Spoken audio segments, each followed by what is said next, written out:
And break. Hey guys, 1 Samuel 25 through 27. Let's get it. Today's going to be a productive day in the Lord, guys. Time is short, guys.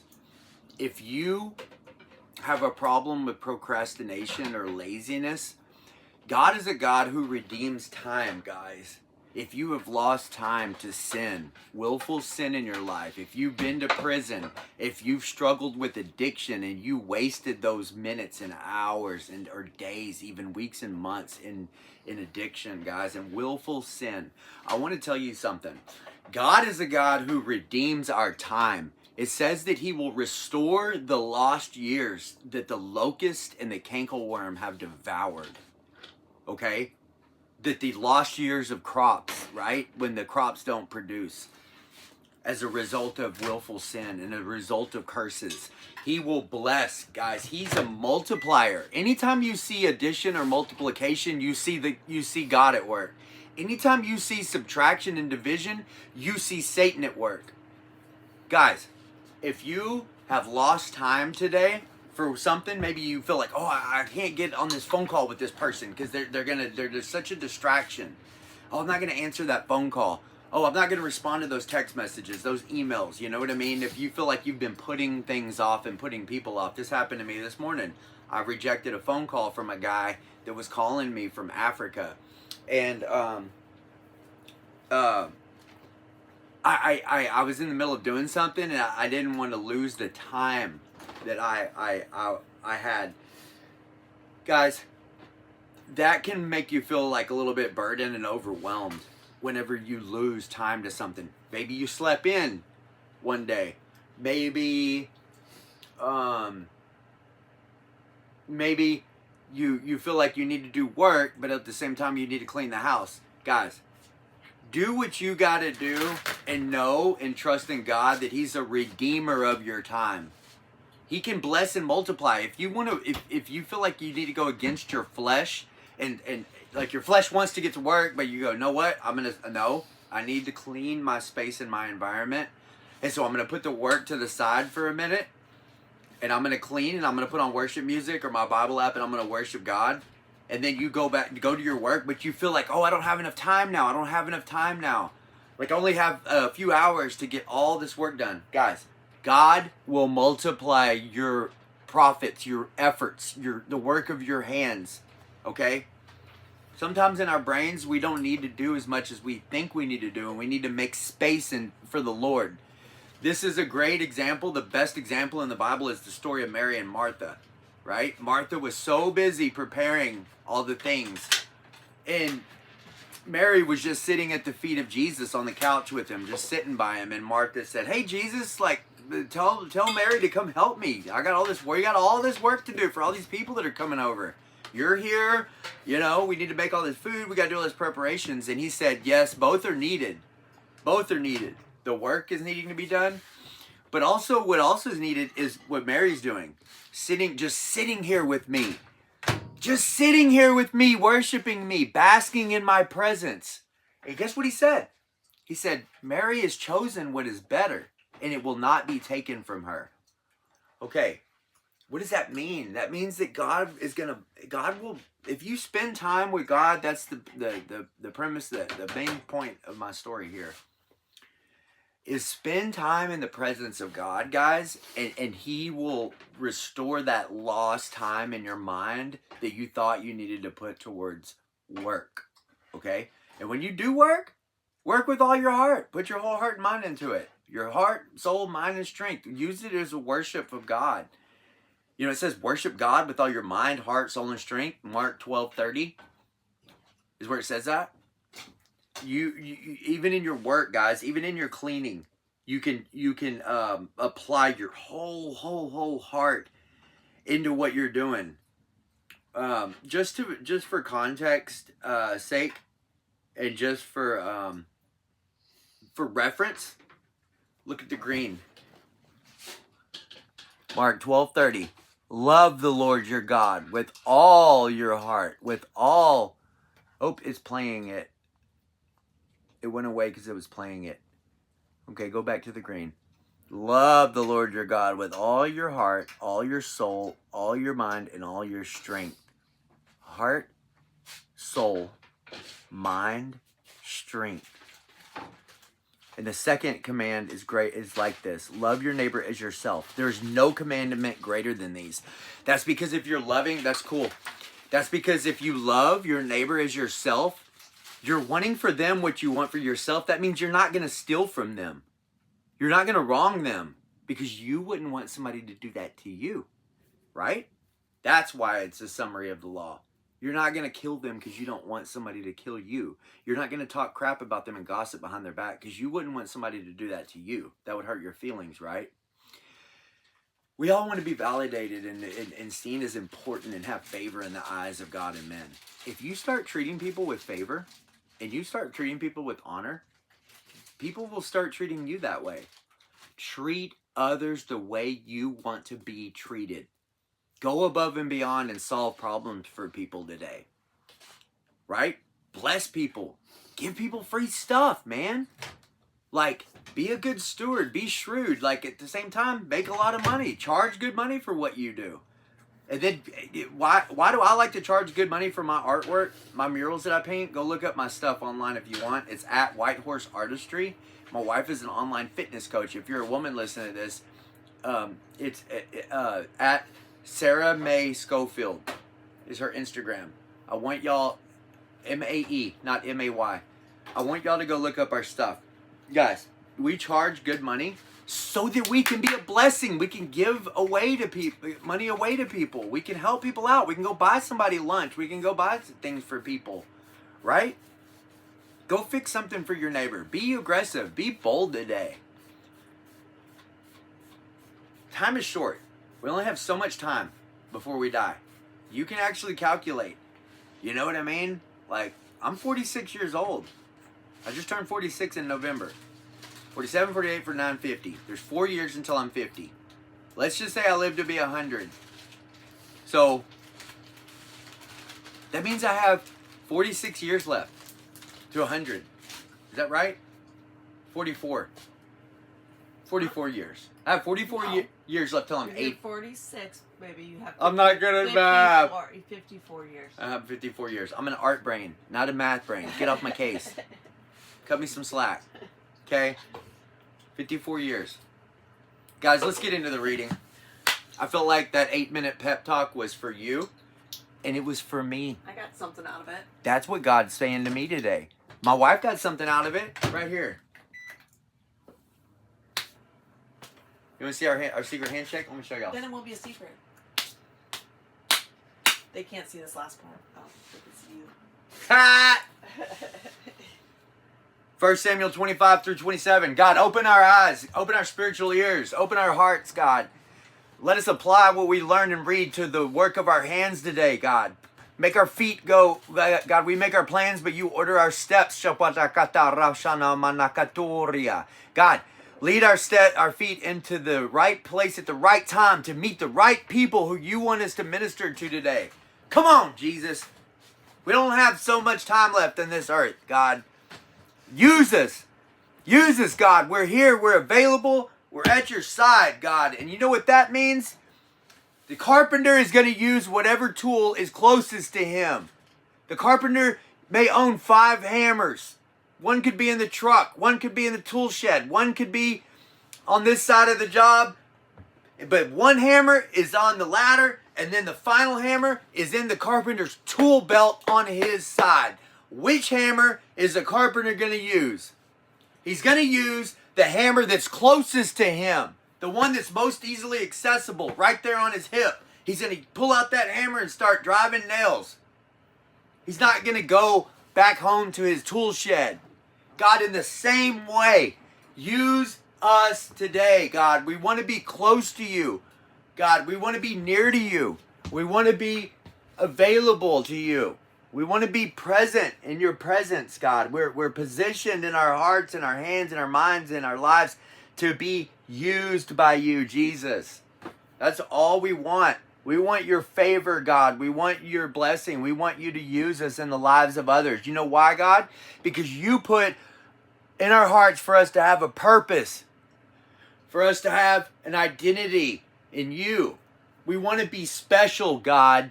We want to be used and have that a godly purpose in our life. Because if we don't have that, we just feel like a little bump on a log. We feel like a bird that's in a cage, God. We feel like a fish out of water. God, you created us to have purpose in people's lives, God. And so I pray that as we read your Bible, we read your words, that you would give us godly wisdom and discernment so that we can know how to minister to people. We need prophetic words of knowledge, of warning, of instruction for our friends and ourselves and our brothers and our sisters and our parents and our enemies, God. We need your wisdom in this life, God. And so we ask you for that now. As we read your word, let it stick to us like peanut butter. In Jesus' mighty name, amen. Amen. What are you doing up there, cutie? Eating. Look at my wife's up in our little loft area. Wave. And look at Van Gogh. He's such a cute little baby boy. He's just a baby. He's looking at the camera. All right, guys.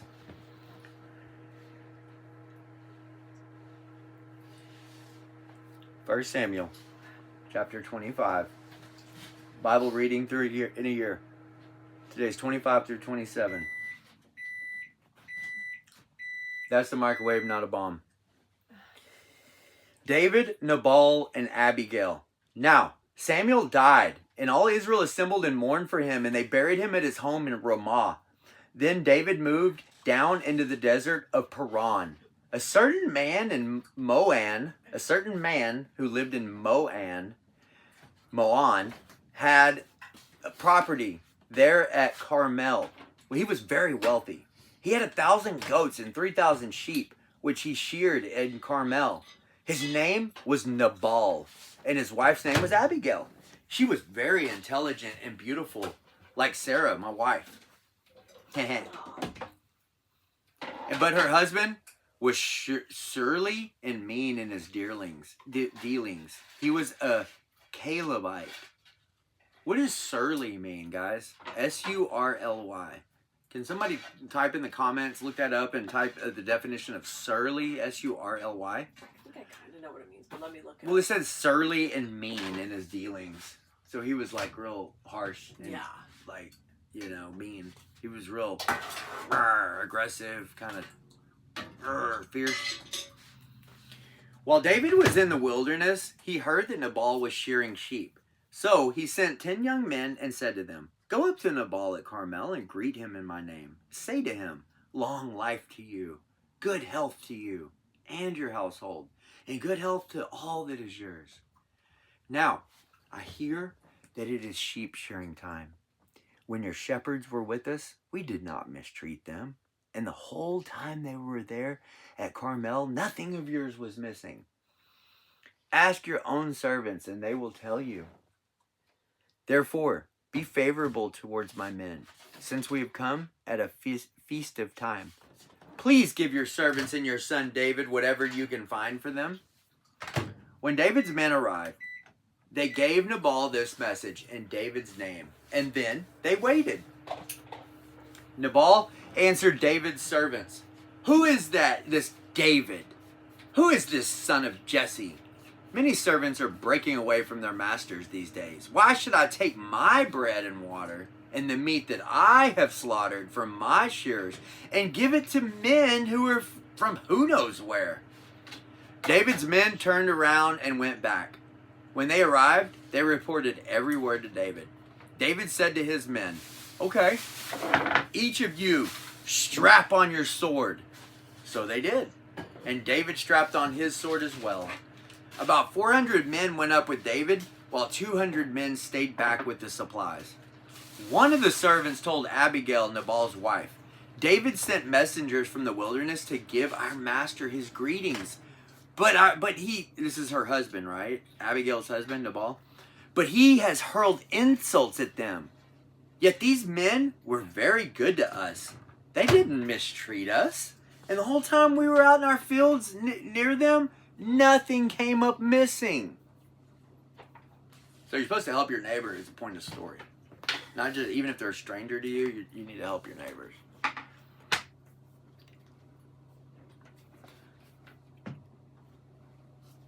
Night and day, they were a wall around us the whole time we were herding our sheep near them. Now, think it over, see what you can do. Because disaster is hanging over our master and his whole household. He is such a wicked man that no one can even talk to him. Okay, so that's what surly means, man. This guy was wicked, dude. This guy was mean in his dealings. That's why he had a whole bunch of stuff. Baby, you so excited? My wife's doing a little happy dance because we got breakfast in Jesus. We got breakfast in the Bible. BYOB. Bring your own Bible. Bring your own breakfast, son. All right. And butter spray. And butter spray? What's up? Low calorie, low carb. Do this. Abigail acted quickly. So this woman is shrewd and wise and discerning, right? She's fixing to put out the freaking fire before it becomes a torch flame burning down the whole forest, right? Because she can tell that her husband ticked off David. And David was actually protecting these people and his fighting men. So all he asked for was some food.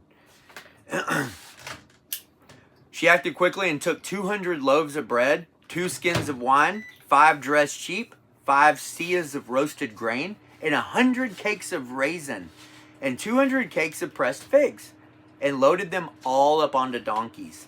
Wow, this woman did a lot of work. Then she told her servants, "Go on ahead of me, I'll follow you." But she did not tell her husband Nabal what she was doing.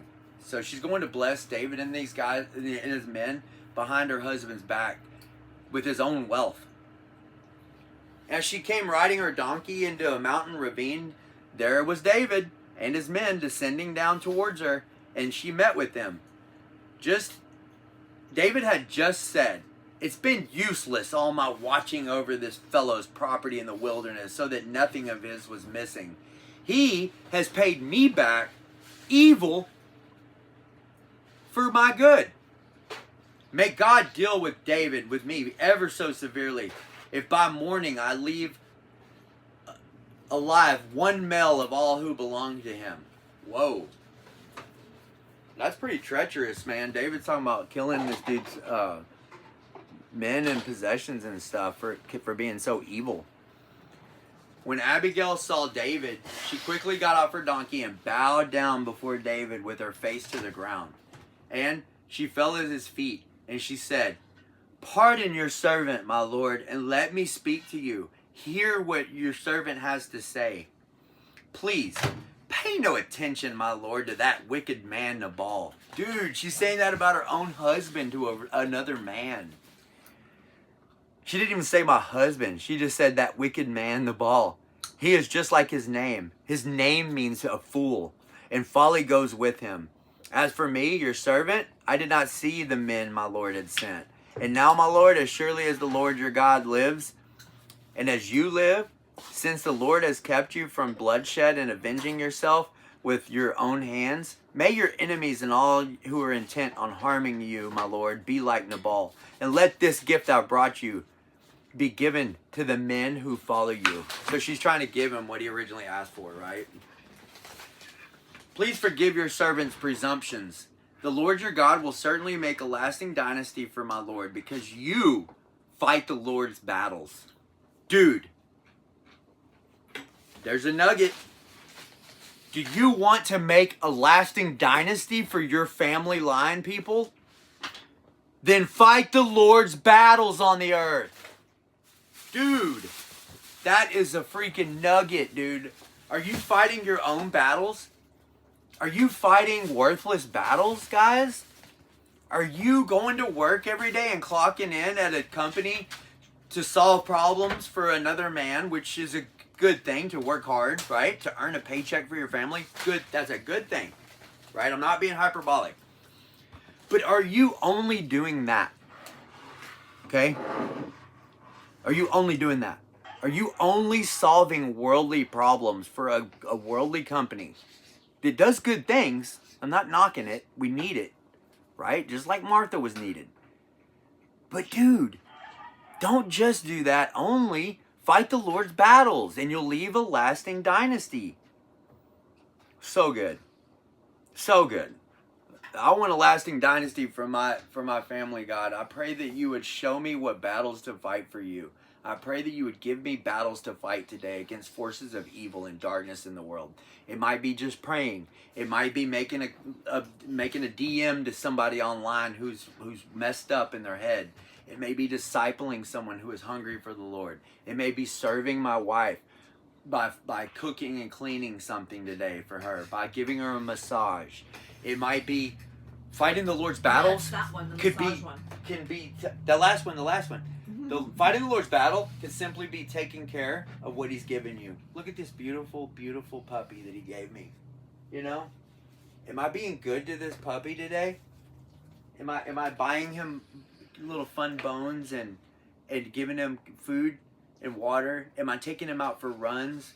You know, am I giving him affection? This dog has a soul. Think about that, guys. You have things around you that God has given you. But are you even taking notice that He gave them to you? Do you know that you're a steward of what God has given you? This dog has a soul. How do I know that? I could show you in the Bible. I'll just tell you. It's in Job chapter 12, I believe. It's 12:10 maybe. It says, "In God's hands are the souls of every living creature." What the crap? That means your dog and your kitten that God has given you has a soul that you are an overseer of. This is so important. This is so important. You're fighting the Lord's battle simply by taking care of the soul of your pet, the soul of your wife, the soul of your husband, the soul of your children, the souls of your friends, right? The souls of your coworkers, of your boss, of your customers. See? So like you can go to work. You can be called to go to work by vocation. You don't have to go be a preacher to fight the Lord's battles, right? But as you go to work, you should be focusing not just on making money for your boss in your company. You should also be focused on fighting the Lord's battles every day, everywhere you go. Be looking for battles to fight for the Lord. And that, like, love people, dude. That's what that means. Like, love people. Love your customers. Warn them. Don't just be worried about closing a sale. Worry about selling them on the gospel of Jesus Christ, that they might go to heaven instead of hell, guys. Even though someone is pursuing you to take your life, the life of my Lord will be bound securely in the bundle of the living by the Lord your God. But the lives of your enemies He will hurl away as from the pocket of a sling. When the Lord has fulfilled for my Lord every good thing He has promised concerning Him and has appointed you ruler over Israel," she knew He was going to be king, "my Lord will not have on His conscience the staggering burden of needless bloodshed or having avenged Himself." So she's saying, you're going to be king one day. Don't kill Nabal and wipe him out and kill his whole household, because then you'll have bloodshed on your consciousness and on your hands. And actually, David did write in the Psalms one time. He said, "God, forgive me and cleanse me and heal me from the guilt of bloodshed," because David had killed a bunch of people, including Uriah the Hittite, Bathsheba's husband. When the Lord has fulfilled for my Lord every good thing He has promised concerning Him and has appointed Him ruler over Israel, my Lord will not have on His conscience the staggering burden of needless bloodshed. Wow. David said to Abigail, "Praise be to the Lord, the God of Israel, who has sent you today to meet me. You be blessed for your good judgment and discernment and wisdom, for keeping me from bloodshed this day and from avenging myself with my own hands. Otherwise, as surely as the Lord, the God of Israel lives, who has kept me from harming you, if you had not come quickly to meet me, not one male belonging to Nabal would have been left alive by daybreak." Whoa. Whoa. David was on a bloodbath war rampage of murder of Nabal's family because Nabal was a wicked man. Dude, you fight the Lord's battles, dude. Go out. Somebody could be doing something crazy today. Somebody could be bent on suicide today. You need to make a phone call. You need to text message somebody that you know. Only you can do it. I can't do it. I don't know the people you know, right? God's given you connections with people that I don't have, that other people don't have. Only you have that connection. Reach out to somebody today. Text somebody today, man. Then David accepted from her hand what she had brought him and said, "Go home in peace. I have heard your words and granted your request." When Abigail went to Nabal, he was in the house holding a banquet like that of a king. He was high in spirits and very, very drunk on wine. So she told him nothing at all until daybreak. Then in the morning, when Nabal was sober, his wife told him all these things, and his heart failed him, and he became like a stone. About 10 days later, the Lord struck Nabal, and he died. Dude, so God ended up avenging himself on this guy. David didn't have to do it. God will fight your battles. God will fight your battles. God will take out your enemies. You don't have to do it yourself. Just trust in the Lord. But you gotta ask him for help. You got to ask him for help, and you got to give mercy. Like David relented and he gave mercy to this household because this woman came. You know what I mean? When David heard that Nabal was dead, he said, "Praise be to the Lord who has upheld my cause against Nabal for treating me with contempt. He has kept his servant from doing wrong." God kept David from doing wrong. And has brought Nabal's wrongdoing down on his own head. See, wrongdoing will be brought down on their own head a lot of times. Then David sent word to Abigail, and he said, "Will you become my wife, since her husband died?" His servants went to Carmel and said to Abigail, he probably liked her courage and her bravery, right? Because she went out to meet him and she was wise, and she kept David from killing all those people, man. You know what I mean? So he could see that in her, that she was wise and not a coward. You know what I'm saying? She bowed down with her face to the ground and said, "I am your servant. I am ready to serve you and wash the feet of your servants." Whoa. Strong woman, like my wife. Abigail quickly got on a donkey, and attended by her 5 female servants, went with David's messengers, and she became his wife. David also married Ahinoam of Jezreel, and they both were his wives. So they believed in polygamy. And Saul had given his daughter Michal, David's wife, to Paltiel, son of Laish, who was from Galim. Okay, times were different back then. God was allowing polytheism to increase the population on the earth. Different culture, different time. That changed. Jesus said man should only be married to one wife and should not divorce. That was allowed during the Mosaic Law. Different dispensation, different time. God was doing something different. He's sovereign. He can do that. But we're not supposed to have multiple wives today, as y'all know. And we're not supposed to divorce. Okay, I thought I'd throw that in there. Guys, we're at the 28-minute mark. We've only gotten 1 Samuel 25. I'm going to conclude this video. I'm going to eat breakfast, and then I'm going to pick up with chapters 26 and 27 after I eat. I'll splice the videos together. Okay, guys. Peace. 1 Samuel 26. Or I can do them right when we get back from the gym. Why don't we do that? Okay. That way I don't feel rushed. Alright, so David again spares Saul's life. Remember the first time, guys, was the other day when he spared Saul's life in the cave? Y'all remember that? Now, the Zippites went to Saul at Gibeah and said, "Is this not David hiding on the hill of Hakil, which faces Jeshim?" So Saul went down to the desert of Zip, Zip, with his 3,000 select Israelite troops to search there for David. Saul made his camp beside the road on the hill of Hakila, facing Jeshim. But David stayed in the wilderness. When he saw that Saul had followed him there, he sent out scouts and learned that Saul had definitely arrived. Then David sent out and went to the place where Saul had camped. When he saw where Saul and Abner, son of Ner, the commander of the army, had lain down, Saul was laying inside the camp, with the army encamped around him. David then asked Ahimelech the Hittite and Abishai, son of Zeruiah, Joab's brother, "Who will go down into the camp with me to Saul?" "I will go with you," said Abishai.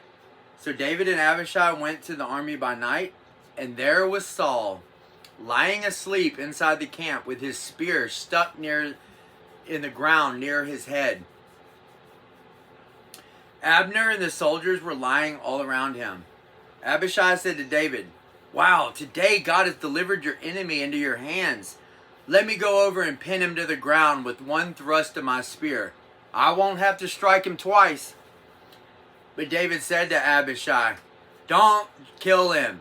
Who can lay a hand on the Lord's anointed and be guiltless?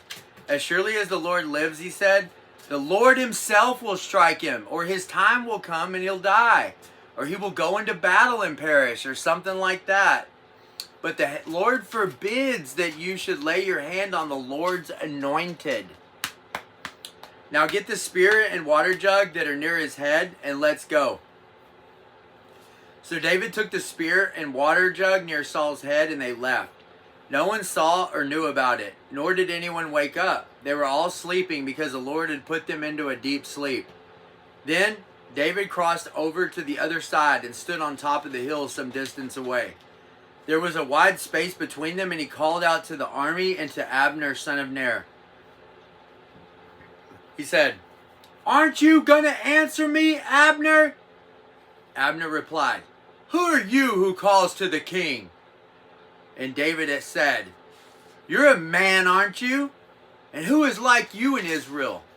Why didn't you then guard the Lord the king last night? Someone came to destroy the king, the Lord, your Lord the king. What you have done is not good. As surely as the Lord lives, you and your men must be put to death and die, because you did not guard your master, the Lord's anointed. Look around you. Where are the king's spear and water jug that were right near his head? Saul recognized David's voice, and he said, is that your voice, David, my son? David replied, yes, it is, my lord the king. And he added, why is my lord pursuing his servant? What have I done? What am I wrong and what am I guilty for? Let the Lord the king listen to his servant's words. If the Lord has incited you against me, then may he accept an offering. If, however, people have done it, may they be cursed before the Lord. They have driven me today from my share in the Lord's inheritance and have said, go and serve other gods. Now, do not let my blood fall to the ground far from the presence of the Lord. The king of Israel has come out to look for a flea, as one hunts a partridge in the mountains.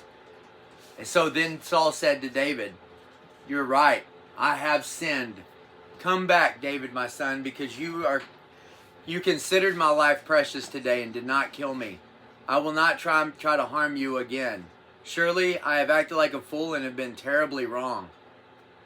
Here is the king's spear, David answered. Let one of your young men come over and get it. The Lord rewards everyone for their righteousness and faithfulness.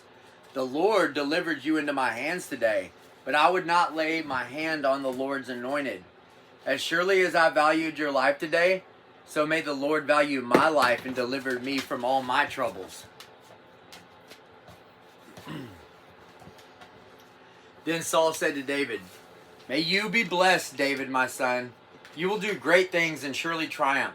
So David went on his way, and Saul returned home. All right, guys, last chapter, chapter 27.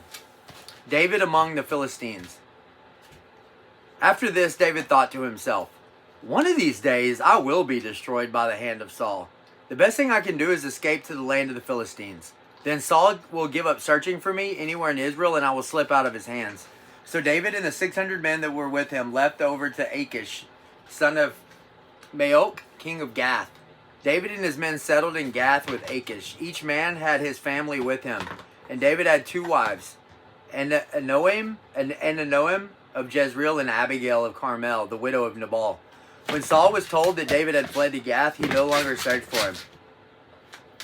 Then David said to Achish, if I have found favor in your eyes, let a place be assigned to me in one of the country towns that I may live there. Why should your servant live in the royal city with you? So on that day, Achish gave him Ziklag, and it has belonged to the kings of Judah ever since. David lived in Philistine territory for a year and 4 months. Now David and his men went up and raided the Gershites, the Gizrites, and the Amalekites.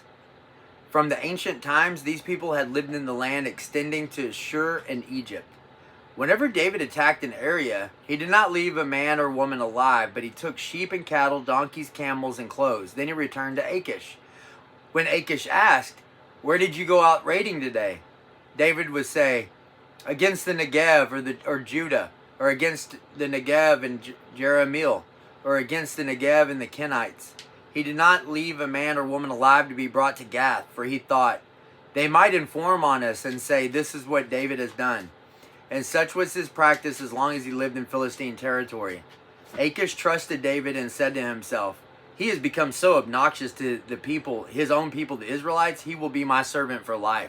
So David is a freaking like mercenary, dude. He went into enemy's territory. First of all, it's odd.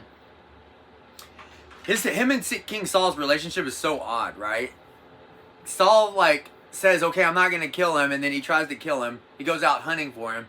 David spares his life, and when they meet, it's like, David's like, "Who am I? I'm just a flea. Why are you chasing after me?" And Saul is always like, "Is that your voice, David, my son? You are more righteous than I. I'll stop trying to kill you." And then it happens again and again. And every time they have this talk like that. But they never fully embrace and hug. That's David sent someone to come get the spear. They never talk directly face to face. They just talk from a distance, right? And then David goes into hiding in enemy territory over there with the Muslims, the Philistines, the Palestinians. He goes outside of the Israel territory, and he goes and he attacks these other clans of Philistines, but he's telling the king, the Philistine king, that he's attacking his own people, the Israelites. So, it's just crazy, man. David's life was about hiding and murder and writing the Psalms, right? And seeking God, man. It was a lot different time back then, you know? For whatever reason, man, God was allowing people groups to get wiped out like that. He wants us to pray for our enemies today and love our enemies. David among the Philistines. But David thought to himself, okay, I already read that. Okay, so that's 27. We're done. Okay. Tomorrow's reading is going to be on Psalm 17, 35, 54, 63. Let's go ahead and read the God shot, guys, and then we'll conclude for the day. You just reading the Bible with Dad, baby? You just reading the Bible with Dad? You reading the Bible? You and Mama? Saul has acknowledged that David is the next king, so the timing is right for Samuel to die, which is how our reading opened today. Meanwhile, David and his crew are protecting the flocks of a rich man named Nabal while he's out of town. They ask Nabal for provisions to keep the feast, but he refuses and even insults David, so they plan to attack his estate and take what he refused to give. David makes a vow to kill all the males in his house. It's interesting to see how different David's response to Nabal is from his response to Saul. Isn't that true? See, because David knew that God put Saul in his position as the leader. And so there's a law that says don't touch or speak evil of the Lord's anointed. God put him there. God's going to work it all out. This is why I'd never like to criticize Joe Biden and make fun of him whenever he was struggling with his memory and stuff and his speech, right? When he would fall down, you got to be very careful for attacking the Lord's anointed. Sure, you don't obey when an evil leader tells you to sin, but you don't need to slander people and dishonor people. You know what I'm saying? Let God deal with them. That's what David did with Saul. Abigail gets food and wine and takes it to David without mentioning it to her husband. When she drops off the supplies, she humbles herself and accepts blame for everything that's gone wrong, even though it's not her fault. Then this diffuses David's anger, and he ends up liking her and marrying her. She reasons with him, wishes him well, and indicates that she knows both David's past and future. Unlike Nabal, who insulted David, she references the way he killed Goliath with a slingshot and seems to know that he'll be Israel's next king. She believes and supports in him, and it calms David down, so he relents. This means he's breaking his vow to God, but we've learned by now that it's better to break a vow than to take a life. David realizes what a blessing she's been to him, and God sent her at just the right time before he killed a bunch of innocent men in an act of revenge. Then, when Abigail tells Nabal about it, he physically responds with either a heart attack or a stroke or a coma, but then God kills him. David goes back and marries her, and she continues to show him respect. She's leaving her wealthy estate behind to marry a man who moves around in the desert. At the moment, this isn't a lifestyle upgrade. Prior to all this, David's first marriage to Michal ended without his consent. Saul gave her to another man when he thought David betrayed him. We'll find out later that David was not okay with that. Actually, David rejected that girl, and so Saul gave her to someone else. If you remember, David was the one that said, "Who am I that I should be the king's son-in-law?" And he wouldn't marry her. That's why she was given away to somebody else. David goes back to Zippah, and the locals tattle on him to Saul again. Despite the conversations they had outside the cave bathroom, Saul keeps hunting down David. See? I was just saying that earlier in the video. It says, despite the conversation they had outside the cave bathroom, when David could have killed Saul, Saul keeps hunting him down. And David and one of his men, Abishai, sneak into Saul's camp while he's sleeping, just like the men in the cave. Abishai encourages David to kill Saul then and there. It would be quick and easy, but David refused to do it. So God's job for him. Instead, he takes Saul's spear and water jug, and he's safe distance away. He calls out to make his point. He drives it home by saying, "If God sent you here, I'll receive this. But if you're here because of the words of men, and you're fearing man to try to kill me who are lying about me, then knock it off. Those men are cursed. They even say I should worship gods besides Yahweh." Saul gets it, and he blesses David. But this makes David wonder if there will ever be a day that he doesn't have to run for his life. Last time they talked, he thought he was in the clear, but it came unhinged again.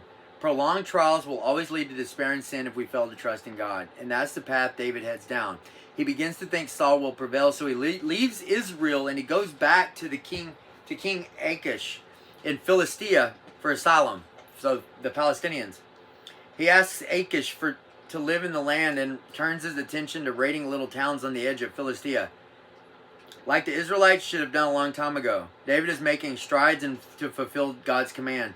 But instead of slaughtering the spoils, he brings them back to Achish and lies about their origin. He's pretending his raids are on Israel to earn Achish's trust. This is a holy war, but it's still not a good look for David.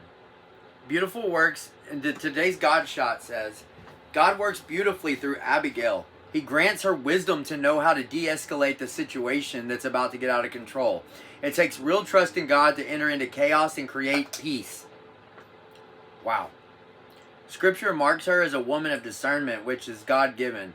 Proverbs 16:21 says, "The wise of heart are called discerning, and sweetness of speech increases persuasiveness."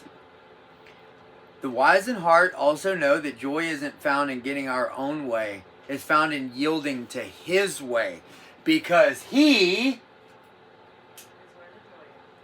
is where the joy is. Y'all didn't hear my wife, but she said it. Okay, guys.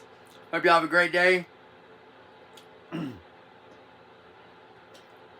Always remember, guys, that the wise of heart are called discerning, and sweetness of speech increases persuasiveness. Y'all have a great, great, great Saturday.